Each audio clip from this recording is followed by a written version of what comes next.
স্বপ্নপূরণ হতে চলেছে বাঙালি ডিফেন্ডার দিব্যেন্দু বিশ্বাসের। মোহনবাগান জার্সিতে দুর্দান্ত পারফরমেন্সের পর এবার ভারতীয় জাতীয় দলের জার্সিতে অনূর্ধ্ব 23 দলে তার অভিষেক হতে চলেছে। দুর্দান্তভাবে মোহনবাগান যে এবার একসাথে কাপ এবং শিল্ড চ্যাম্পিয়ন হয়েছেন, তার এক অন্যতম কারিগর এবং বিশাল খ্যাতির যে গোল্ডেন গ্লাভস জেতার, তার পেছনেও রয়েছে দিব্যেন্দু বিশ্বাসের দুর্দান্ত ভরসার ডিফেন্ডিং। তিনি এ মরশুমে মোহনবাগান জার্সিতে একটা গোল, দুটো অ্যাসিস্ট করেছেন, পাশে নির্ভরতা জুগিয়েছেন টম আলডার্ট এবং আলবার্টো রড্রিগেজদের পাশে, কখনো সেন্টার ব্যাক কখনো রাইট ব্যাক অপশানে পারফরমেন্স করেছেন।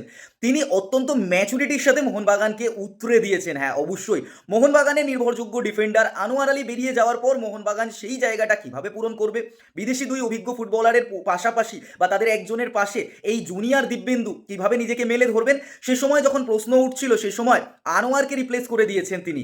তিনি সুযোগটাকে কাজে লাগিয়েছেন এবং কতটা ম্যাচিওর ফুটবলার, বয়সের আগেই নিজে কতটা পরিণত হয়েছেন সেটা তিনি বুঝিয়ে দিয়েছেন। দেখো, সুযোগ অবশ্যই সবার হাতেই আসে, তবে আনোয়ার আলী নিয়ে যে সময় কন্ট্রোভার্সি হচ্ছে, মোহনবাগান সমর্থকরা রীতিমতো ক্ষিপ্ত আনোয়ার আলীর ডিসিশনে, তবে সেই জায়গাটা পূরণ করতে পারবে কি দিব্যেন্দু, এ নিয়েও কিন্তু সংশয় ছিল ম্যানেজমেন্ট থেকে শুরু করে প্রত্যেকেই। তবে কোচ হোসে মলিনা, ম্যানেজমেন্ট ভরসা রেখেছিল দিব্যেন্দুর ওপর এবং দিব্যেন্দু সেটাকে করে দেখিয়েছে। মোহনবাগান জার্সিতে দুর্দান্ত পারফরমেন্স করে নিজে বুঝিয়ে দিয়েছে যে একজন যোগ্য ফুটবলার বা যোগ্য রিপ্লেসমেন্টকে তুলে এনেছে কিন্তু মোহনবাগান অনুরোধ বা জুনিয়র দল থেকে।